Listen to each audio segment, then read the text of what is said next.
Sir, திடீரென்று இவர் தேர்தல் ஆணையர் அருண் கோயல் அவர்கள் தன்னுடைய பதவியை ராஜினாமா செய்திருக்கிறார். உடனடியாக அவரது ராஜினாமாவும் ஏற்றுக்கொள்ளப்பட்டிருக்கிறது. இதை நீங்க எப்படி பாக்குறீங்க சார்? பின்னணியில் பாரதிய ஜனதாவின் சதி இருக்கிறது என்றுதான் நான் கருதுகிறேன். காரணம், இப்போது மீதி இருப்பது ஒரே ஒரு தேர்தல் ஆணையர் தான்.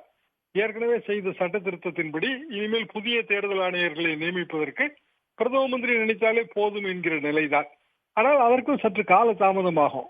எனவே அதையே ஒரு காரணமாக காட்டி தேர்தல் அட்டவணை வெளியீட்டை தள்ளி வைக்கிறார்களோ என்ற சந்தேகம் எனக்கு எழுகிறது.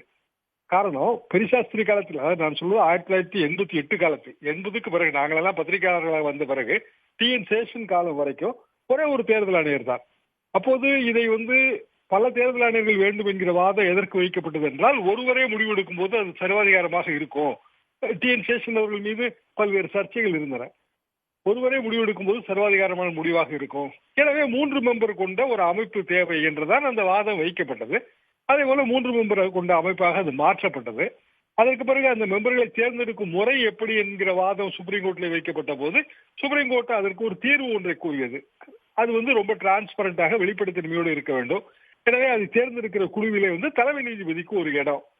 இதை நீர்த்து போக செய்வதற்காக சட்ட திருத்தம் கொண்டு வந்தார்கள். இப்போது மீதி ஒருவர் தான் இருக்கிறார். பழைய நிலைமைக்கு போய்விட்டார்கள். இனிமேல் புதிய 2 உறுப்பினர்களை நியமிப்பதற்கான கால அவகாசம் கூட இல்லை.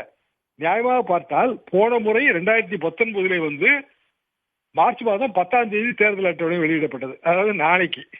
இந்த முறை குறைந்தபட்சம் மார்ச் 15ஆம் தேதியாவது வெளியிட வேண்டும். ஆனால் பிரதமரின் நிகழ்ச்சி நிரலை பார்த்தால் இன்னமும் நீண்ட காலத்திற்கு நிகழ்ச்சி நிரல் திட்டமிடப்பட்டிருக்கிறது. ஆக இதன் பின்னணியிலே பாரதிய ஜனதாவின் ஏதோ ஒரு வகையான ஒரு அண்டர் ஹேண்ட் இருப்பதாகத்தான் நான் நினைக்கிறேன்.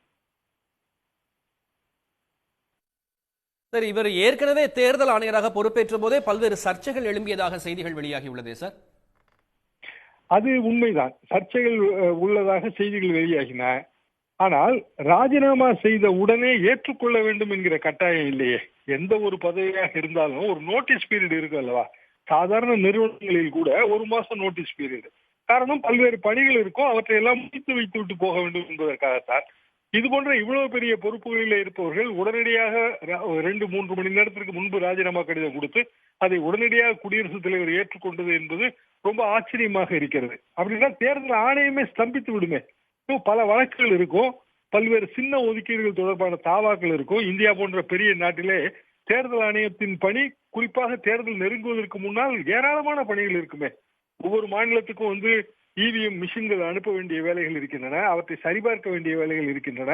பாராமிலிட்டரி போர்ஸ் மூவ் பண்ண வேண்டியதற்கான ஆணைகள் பிறப்பிக்க வேண்டும்.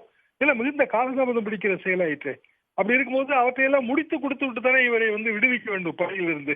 எதற்காக உடனடியாக நாம் விடுவிக்க வேண்டும்? அதன் பின்னணியில் ஏதோ இருக்கிறது என்பதுதான் என் உணர்வு. குறிப்பாக பாரதிய ஜனதா அது தோல்வி பயத்திலே இருக்கிறது. எனவே பதற்றமான பல காரியங்களில் அது ஈடுபடுவதை நாம் பார்க்கிறோம். அது அரசியல் முனையாக இருந்தாலும் உங்கள் கருத்துக்களை பதிவுக்கு நன்றி தராசு ஷாம் அவர்கள். உடனுக்குடன் செய்திகளை தெரிந்து கொள்ள சன் நியூஸ் பெல் ஐகானை கிளிக் பண்ணுங்க.